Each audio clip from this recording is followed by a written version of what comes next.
What's up everybody? In this video I'm going to compare the Xiaomi Poco M3 with the Samsung Galaxy S21 5G and which one is better. Let's go ahead and take a look. So in a nutshell, the Xiaomi Poco M3 is a budget phone that delivers a lot of value, while the Samsung Galaxy S21 5G is the flagship for the Samsung Galaxy line. The first thing to compare is going to be the price.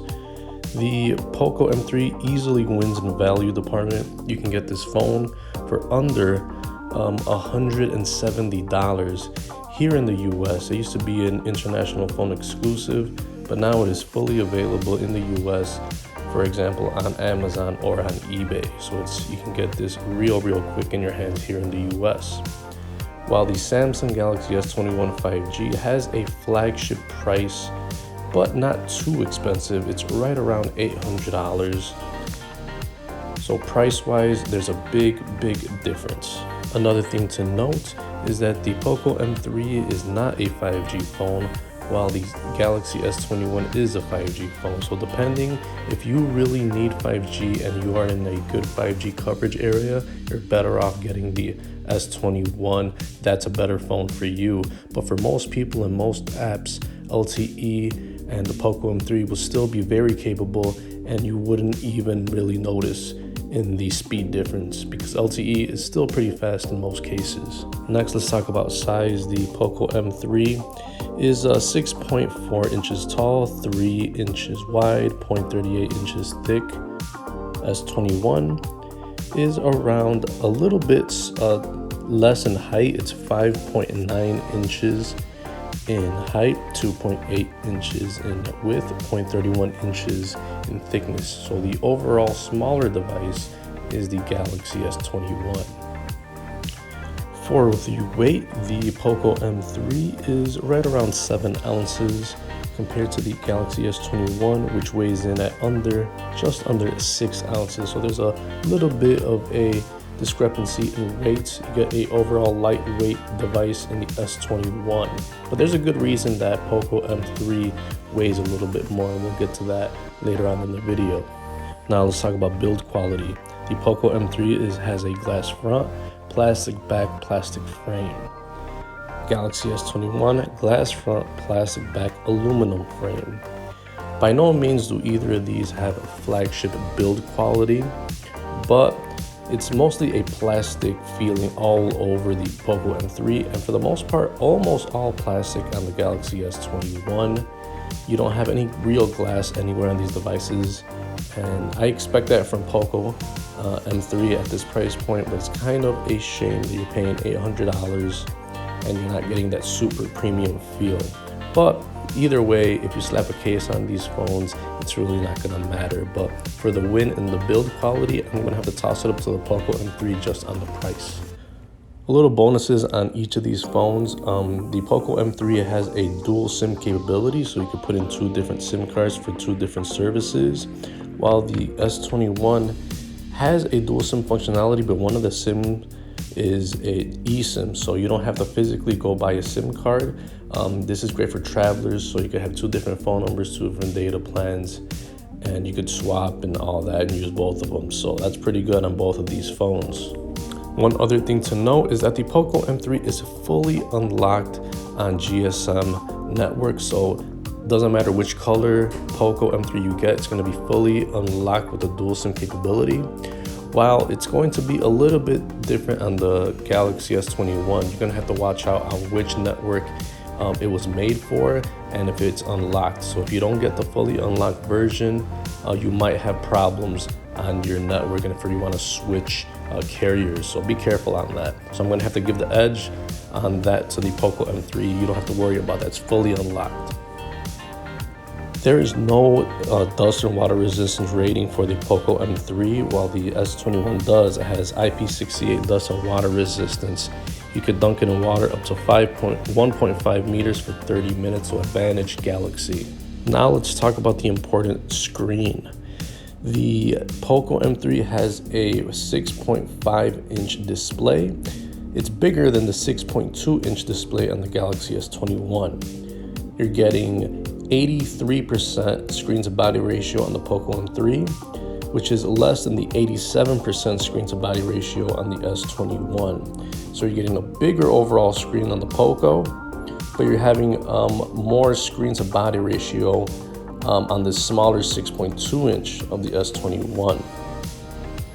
You got an IPS LCD display on the Poco. The Samsung has a dynamic AMOLED with a refresh rate of 120 Hertz.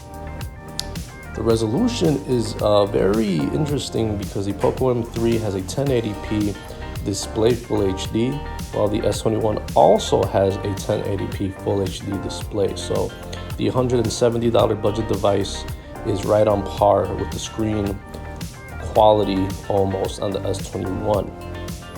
For the pixels per inch, the Poco M3 has a respectable, very good 395 ppi, so it's right around 400, which is good. The S21 has a little bit better, has 421 pixels per inch density, so you're getting just a little bit overall better screen on the S21, but not by much. The Poco phone has a Gorilla Glass 3, while the S21 on the Samsung has Gorilla Glass Victus. You're gonna have a little bit stronger glass on the S21, but not by much. If you drop these devices, it's not good for either of these. That's why I always suggest getting a case.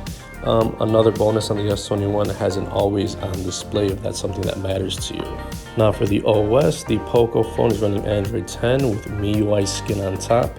S21 has Android 11 with Samsung One UI on top.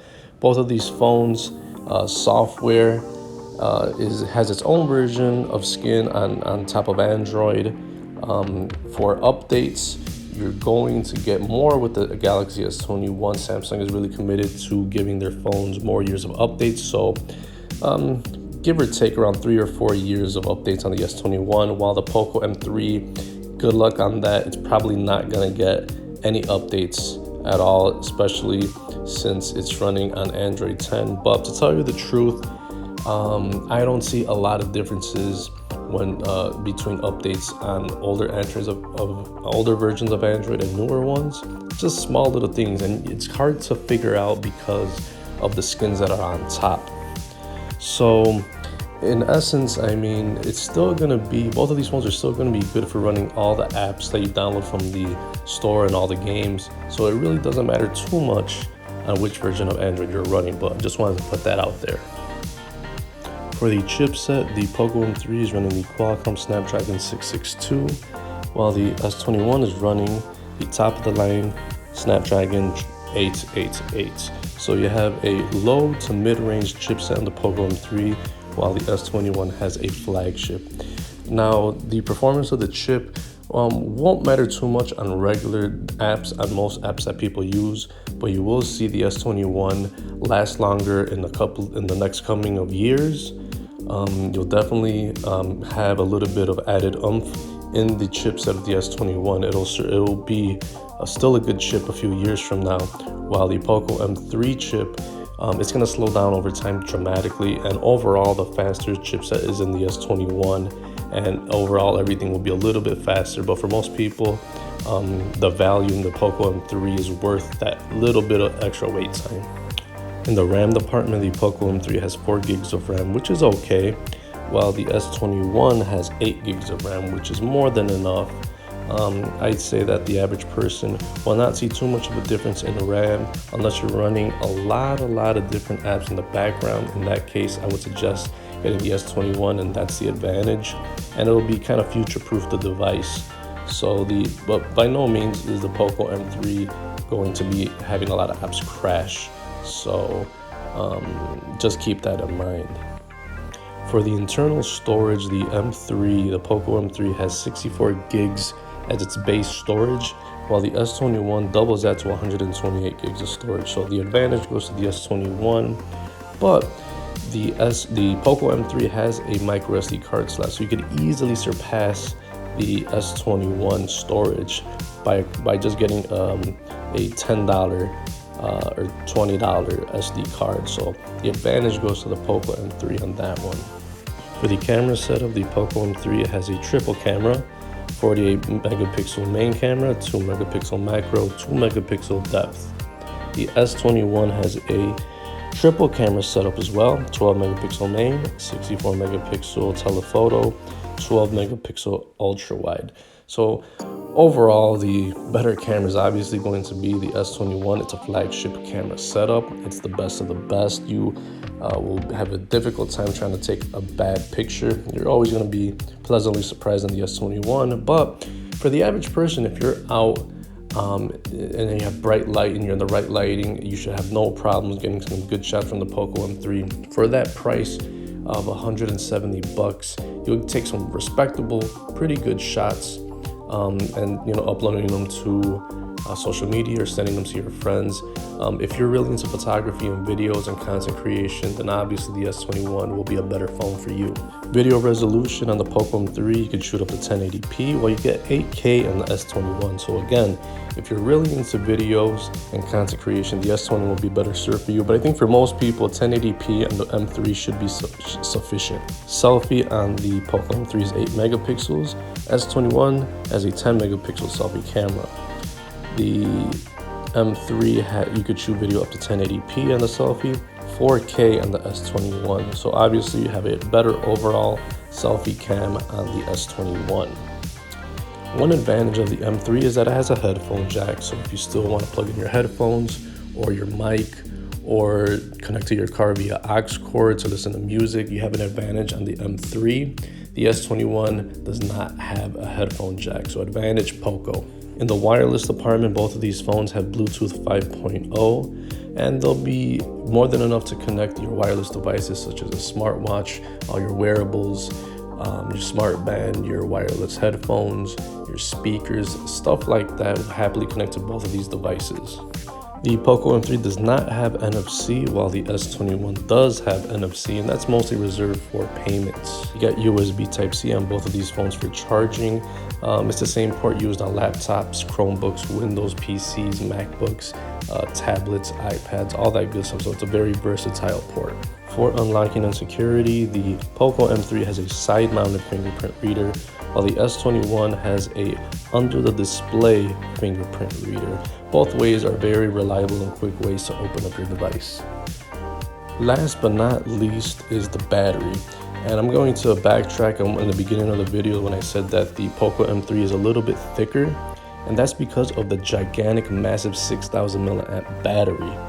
The S21 has a 4,000 milliamp battery. There's a big difference. It's a big win for the Poco M3. It's probably one of its biggest selling features of this Poco M3 phone is a 6,000 milliamp battery. You will not kill this battery in a day for sure. You will not. This is just a massive, nice bonus on this phone.